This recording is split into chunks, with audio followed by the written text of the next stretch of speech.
Hi guys! Welcome back to our channel, Maple and Stars. Ayan, may konti lang kaming update sa aming buhay-buhay dito sa Canada. Minor lang, minor. Nasa na niya shoes.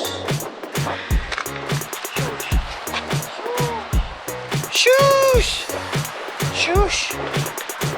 Ayan. So, magto 2 years na kami sa Canada. And syempre, kaya nga sa previous uploads namin or mga unang-unang uploads pa namin, di ba, parang last year, nag-apply ako ng driver's license. Since wala nga akong lisensya sa Pilipinas, yun, ang una kong lisensya dito is learner's permit. Tapos nagantay ako ng almost a year para makapag road test para yun, maging novice driver na ako. And thankfully, napasa ko naman yung aking road test. Right? Mahirap siya, syempre, para sa akin mahirap. Lalo na, wala naman tayong driving experience sa Pilipinas. Pero thankfully, napasa natin yung aking road test. Pero, ewan ko, para sa akin, hindi ko na i-recommend yung driving school na in-enrollan ko. Kasi, although mura siya, parang medyo masakit sa ulo. You get what you pay for. Anyway, tapos na yun. Pasado na tayo sa ating road test. Ang question is, magkano ang ginastos mo? Yung sa driving school ko, 700. 50 I think. 750 ata. Tapos, nung ginamit ko yung sasakyan nila for a road test, para nagbayad pa ako ng 200 ata. So overall, mga 900 something yung binayad ko. Nung pagka pumasa kayo sa road test nyo, pababayarin na nila kayo ng for your new license, for your novice license. 68 ba yung 135. Yung binayad ko para sa bagong lisensya, sa pagpiprint na ng bagong card is 135 para doon sa novice license. Sa una, yung sa learners, parang binayad ko doon para nasa 78 lang ata. Ayan. Para doon sa mga mag-road test nating mga kababayan dito sa St. John's sa Newfoundland and Labrador, any tips?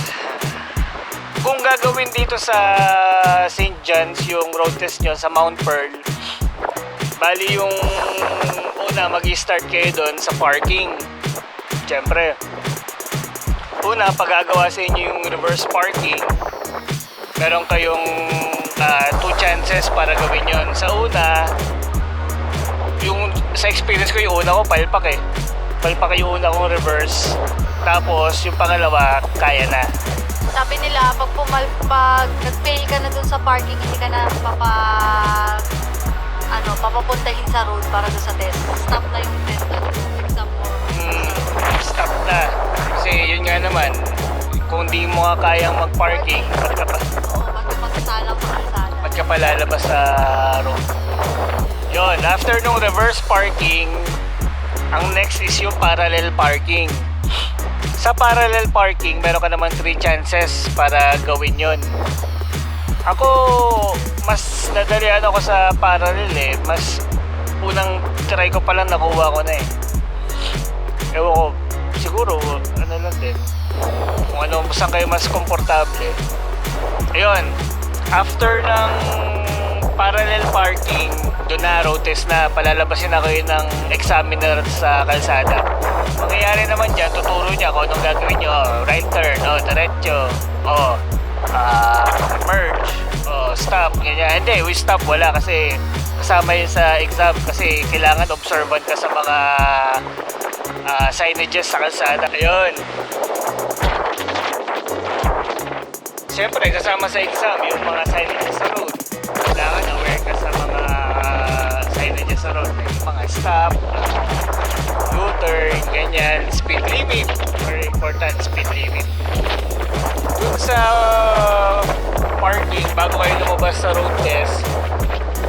guys dalawa yung parang butas nung sa parking area nyo. Sa yung papasukan nyo, kayo sa ilalabasan nyo doon sa parking area. Bawal kayong lumabas kung saan kayo pumasok. Kasi pagdating nyo sa loob ng parking area, bago kayo lumabas, makikita nyo dito yung sign na bawal lumabas. Kumbaga no entry dun sa lugar na yon. So pag kahit ano sabihin ng instructor, sabihin niya, sige na, labas na. So sabi niya, sige, lumabas ka dyan.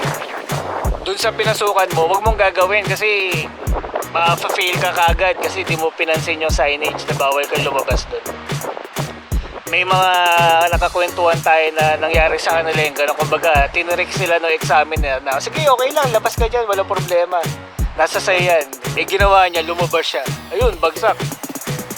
Sabi ng examiner, sige na, park, balik na tayo dun. Bagsak na. Yun yung mga automatic fail mo. Tapos, isa pa, sa speed limit. Babagsak ka rin doon pagka very mindful ka dapat sa speed limit mo dito sa road responsibility. Ako, nahirapan ako sa noong una sa pag-merge nung nagpa-practice pa kami. Siyempre wala naman ako experience. Siyempre sa highway, mabilis ang takbuhan doon So medyo nahirapan ako doon. Pero thankfully napasa naman. So, bottom line is, meron na siyang lisensya. Meron na ako lisensya. After mo pumasa ilang days, 5 to 10 days bago makuha yung card. Sabi nung after nyo magbayad dun sa counter sa MRT, sasabihin sa inyo 5 to 10 days bago nyo makuha yung physical copy ng license nyo. Sa akin, in my case, parang na-receive ko siya after 8 days yung lisensya ko. So, ang nabago lang dyan guys, yung expiry ng lisensya, tsaka yung classification ng lisensya from learners to novice driver. Yan siya. May mga restriction as a novice driver kasi nga bago ka pa lang. Pero sabi after a year, parang mawawala na daw yung mga restriction. Pero, kanyari, after nyo pumasa doon sa road test, sa cashier, after nyo magbayad, piprintan niya kayo ng parang temporary license sa papel lang. Parang habang wala pa yung lisensya, eto pwede mo tong gamitin. Parang sa atin sa Pilipinas yung sa LTO, mga piniprint lang na papel, parang ganun. Pero ang doon, di ba? Sa driving. Ang tanong is, kukuha ba kayo ng driving school or hindi? Nasa sa inyo kasi yon yung sa driving school. Pero one thing is for sure, pag kumuha kayo ng driving school at kumuha kayo ng sasakyan, bababa yung insurance. Oo. Lalo kung new driver ka. Pero kung experienced driver ka naman, baka ma-take into consideration nila yun. Ewan sa insurance company. Kasi bahala ka na maghanap ng insurance company. Yun, so naman, in terms of scheduling ng driving, yung road test, makikita nyo dun sa MRT na website, iba-iba siya kada city, no? May iba-iba siyang city. Dito sa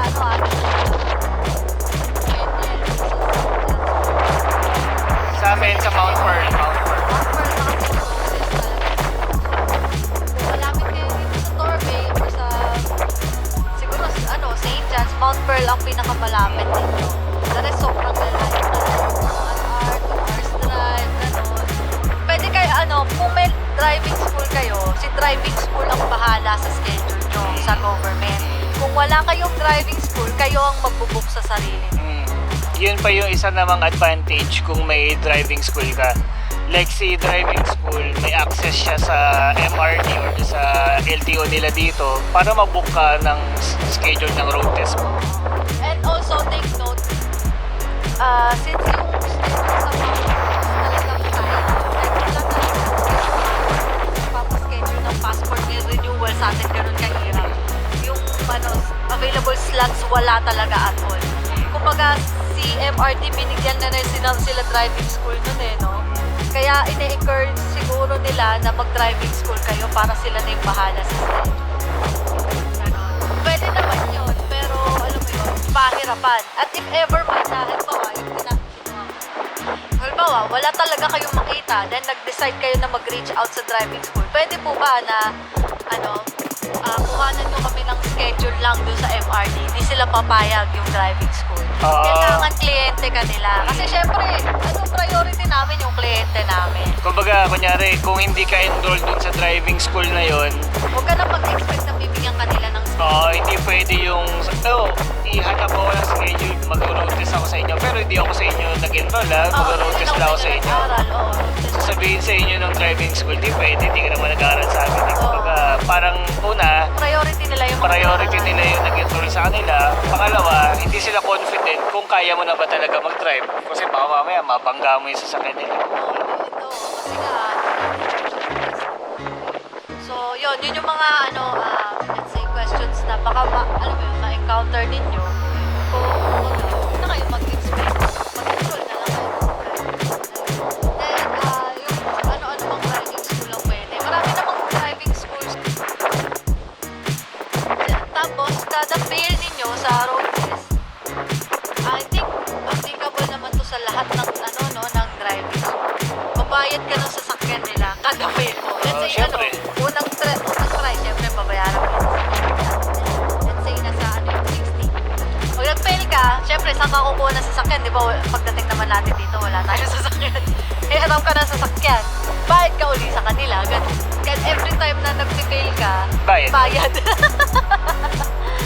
Tsaka yun nga, isa pa siguro sa tip kung darating kayo dito, mag-enroll na agad kayo, lalo sa, kagaya ko, walang lisensya nga, mag-enroll na agad kayo pagdating nyo kasi yun nga, kailangan nyo magantay ng 8 months kung magda-driving school kayo bago mag-road test, 1 year kung wala kayong driving school. So, habang umaandar yung oras, syempre, mas maganda, nakapag-enroll na kayo. Tsaka, on our experience, kasi ako nag-road test ako December parang from October, November, December, pahirapan lalong kumuha ng schedule ng road test. Pa-winter na kasi. Kasi yun nga, pa-winter na, so lahat naghahagik uunahan na mag-road test kasi mahirap mag-drive ng winter. So, baka natanong bakit hindi namin inagahan. Ano na yun, parang the moment na lumapag kami dito, kumuha na agad ng learners. Kaso talagang sumakto dun yung huling buwan Kasi ng expiry ng learners. dumating kami dito parang August tapos October meron na agad akong learner's permit Ay, hindi pala expiry. Yung kumbaga, yung 8 months. Yung pang 8 months, yun na yung tumapag ng mga Ayun nga, August, nandito na kami. Tapos October, meron na agad akong learners. So, nasa 8 months to 1 year, tsaka ako nag-road test. Kaya hanggat maaari, kuha na agad pagdating nyo dito. Kasi yun nga, may duration kang aantayin bago ka mag-road test. So, ang aming next step naman, pagkuha ng sasakyan. Kaya subscribe lang kayo guys. Tingnan natin kung ano yung sasakyan na makukuha namin. I-share namin yun sa inyo. Sa totoo lang, yung sasakyan dito is necessity Kung hindi naman siya necessity, pwede kaso necessity Lalo sa case namin, kasi yung town namin, walang bus route papunta ng city. So, whenever kailangan namin magpunta ng city or lalabas ng town, cab talaga kami. Ang cab dito, mahal. Mahal ang cab dito, guys. Kaya, kumbaga, kung i-compute mo lahat ng gastos mo sa cab, mas makakamura ka pa rin pag kumuha ka ng Oo naman. So, ayun, dapat tayo guys, i-adjust natin yung mentality natin. Hindi tayo mentality Pinas na hanggat kaya, titiisin, kapag kailangan ko. Kagaya yan, kung alam mo, wala kang sasakyan, no? Tapos, punta ka ospital, tas ang lamig. Kaya mo bang mag-stay sa labas ng sobrang tagal? Paano kung buntis yung kasama mo? Paano kung may bata kang dala? May bata kang dala. Kawawa sila. Kailangan nyo talaga. At kung mag-isa ka, syempre, okay lang. Kaso, ang lamig talaga Ang lamig talaga ng pwede. Kailangan nyo talaga. Ito ang hindi pa winter, sobrang lamig na. Naka-winter na nga kami. Jacket na nga kami sa phone. Wala, ganun talaga. Kailangan, huwag libre ng sarili. Kailangan nyo yun. lang naman ng ano namin, ma-advance na. So, nasa sa inyo yan kung gusto nyo lang mag-driving school. Pag nag-driving school kayo, mababa insurance. Pag walang driving school, mataas ang insurance, di ba? Yung scheduling sa driving school, sila yung kadalasan na merong schedule kasi in coordination na sila with MRT, di ba? Pwede rin kayo mag-ano sa sarili niyo. Tapos yung sasakyan, I don't know, pwede bang kakilala? Like, let's say, hindi sila nag-driving school. Tapos, tropa lang, sasakyan ng tropa, pwede ba yun? Ayun, hindi namin alam. Huwag natin sabi yun, hindi na kayo sabi. Yun yung mga, kumbaga, hanging questions na, as a person din namin. Ayaw din naman namin i-share kasi hindi kami search. Tsaka yung pala, dun sa grading system nila dito, pagka, di ba, pag nag-road test kayo, parang may allowable number of errors ka lang na pwedeng gawin. Kada error mo may equivalent to this point. So pagka nadidakan ka na ng enough points, so failed ka na. Ang sabi, pagka 50 points ka na, yun na yung parang maximum ata. Or pagka naka 50 ka na, bagsak ka na. Eh ako, in my case, naka 40 ako. 10 na lang. Oo, isa na lang siguro. Olats na, bagsak na. Pero thankfully, napasa naman. Kaya goods na din. Kaya next time guys, abangan nyo kami sa aming upload kung anong sasakyan kukunin namin. Naks! So, pero we're eyeing on all-wheel drive kasi nga yung snow dito hindi ka aya-aya. Lalo na yung lugar namin, 'di ba? Ayan. Bundok siya, 'di ba? So, merong mga pataas. That experience kasi namin na yung co-worker namin, hinatid kami, yung namin, mataas, matarik. Hindi makaakyat yung mga sedan nilang sasakyan. So, alam mo yun, parang we will take into consideration kung ano yung pasok sa budget at kung ano yung pasok doon sa area natin. Mahirap So kung gusto nyo guys ng mga tips pa, mga update dito sa buhay sa Canada, mag-subscribe lang kayo sa aming channel. So see you guys on our next video. Bye-bye!